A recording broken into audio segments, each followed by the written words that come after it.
sore ini kita dapat melaksanakan konferensi pers. Pada kesempatan sore ini ingin kami sampaikan press release tentang perkembangan penyidikan perkara dugaan tindak pidana korupsi pada Kementerian Pendidikan Budaya Riset Teknologi atau Dikbudristek dalam program digitalisasi pendidikan tahun 2019 sampai dengan tahun 2022.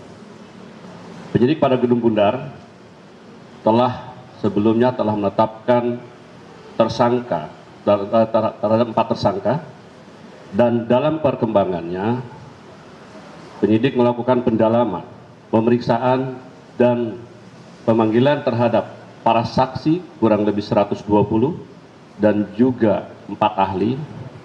Dari hasil pendalaman, keterangan saksi-saksi dan juga alat bukti yang ada pada sore dan hasil dari ekspos telah menetapkan tersangka baru dengan inisial NAM. Terkait dengan perkembangan ini, di sini sudah ada Pak Dirdik. Untuk waktu dan tepat kami persilakan Pak Dirdik. Terima kasih Pak Kapus Penkum. Yang saya hormati rekan-rekan media semuanya. Assalamualaikum warahmatullahi wabarakatuh. Salam, Om Swastiastu, Namo Buddhaya, salam kebajikan. Sehubungan dengan perkembangan penyidikan perkara dugaan tindak pidana korupsi pada Kementerian Pendidikan, Kebudayaan, Riset, dan Teknologi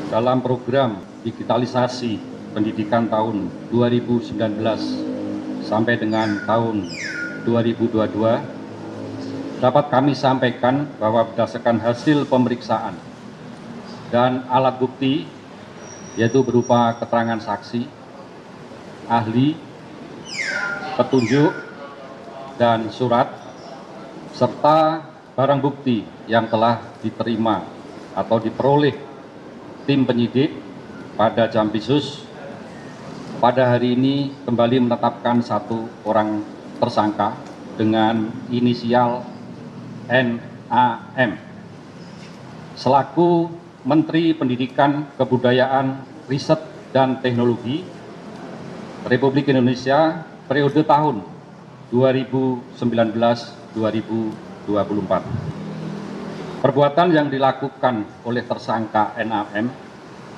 antara lain yaitu pada bulan Februari 2020,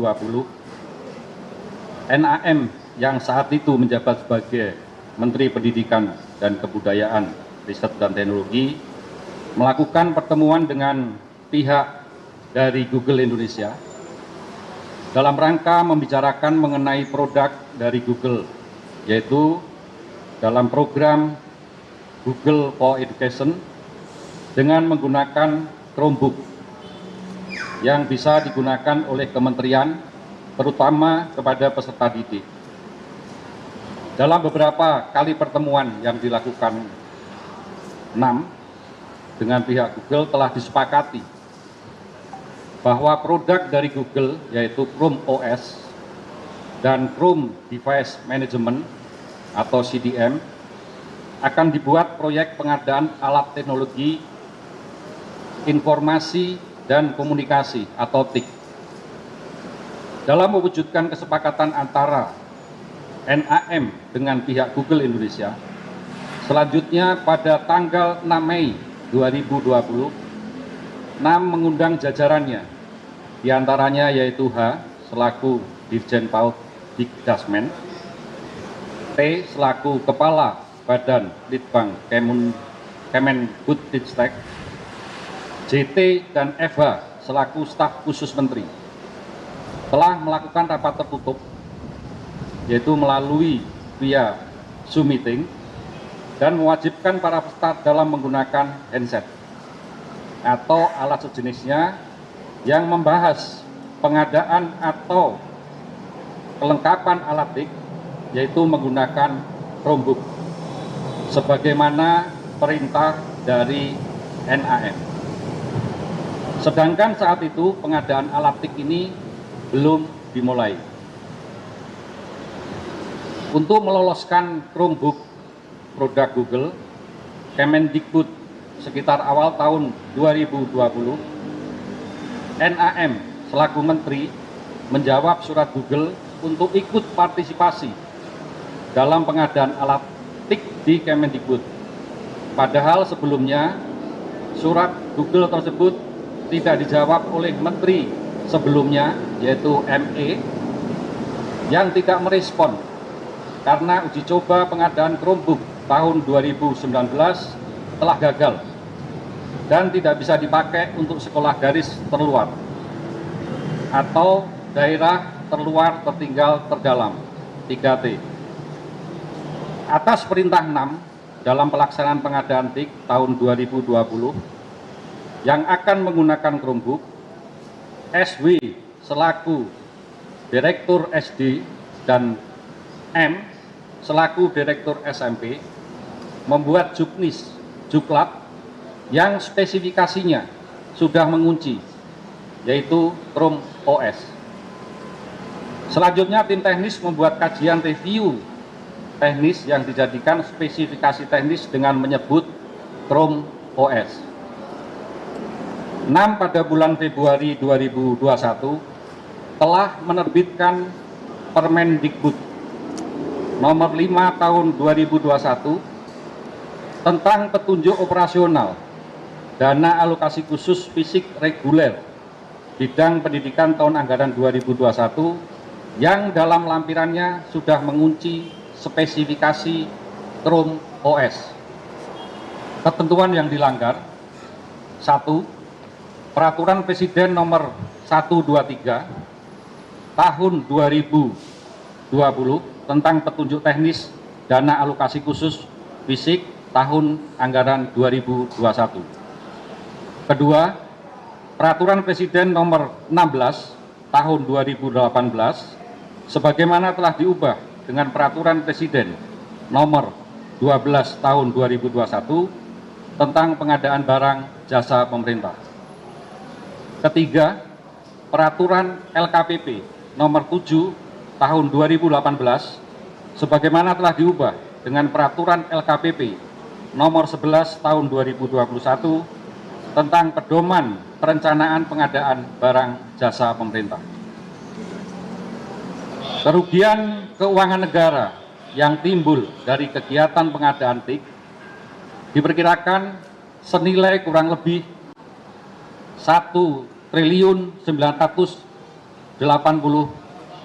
miliar yang saat ini masih dalam penghitungan kerugian keuangan negara oleh BPKP. Pasal yang disangkakan: tersangka 6 disangkakan melanggar pasal 2 ayat 1 atau pasal 3 Yunto pasal 18 Undang-Undang nomor 31 tahun 1999 sebagaimana diubah dengan Undang-Undang nomor 20 tahun 2001 tentang perubahan atas Undang-Undang RI nomor 31 tahun 1999 tentang pemberantasan tindak pidana korupsi Yunto pasal 55 ayat 1 ke 1 KUHP.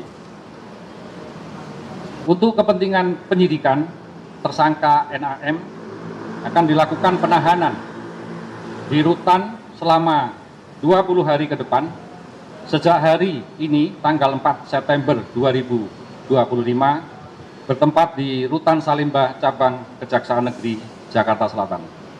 Demikian yang dapat kami sampaikan. Saya ini wassalamualaikum warahmatullahi wabarakatuh. Salam, Om Santi Santi Santium. Demikian rekan-rekan, saya rasa sudah cukup lugas dan komprehensif apa yang disampaikan oleh Pak Dirdik ya. Kami Itu Pak pertanyaan Pak, tapi kita jarang-jarang ketemu Pak. Nggak saya itu Pak. Hah? Total keuntungan Pak. Itu nanti. Saya dulu. Itu ya. Pak, Kami. Pak Cahyo, Pak. Ini kan tadi dijelaskan bahwa di menteri sebelumnya surat itu tidak direspon, kemudian pada Menteri Nadiem direspon.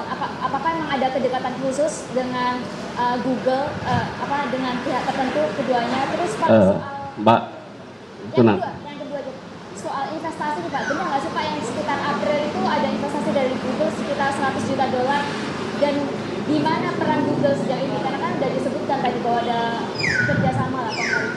Jadi rekan-rekan media, dari pertanyaan dari Tempo maupun dari media yang lainnya tadi, saya sampaikan itu salah satu yang nantinya masih akan kita dalami. itu ya. Tentunya hal-hal terkait dengan penyidikan ini belum dapat kami sampaikan secara utuh karena masih dalam kerangka untuk keperluan penyidikan. Sekian, terima kasih. Demikian ya. Makasih ya. Udah. Pak Cahaya investasinya emang ada Pak ya?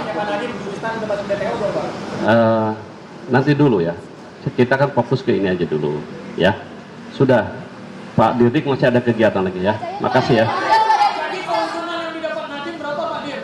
Itu masih Itu yang dalam masih kita dalami. masih dalami semua ya. Perkiraan Pak. Jangan dikira-kira dulu. Pak Cahaya, Ini masih nilai investasinya dari Google itu emang ada Pak ya? Gimana? Ada yang disita Pak.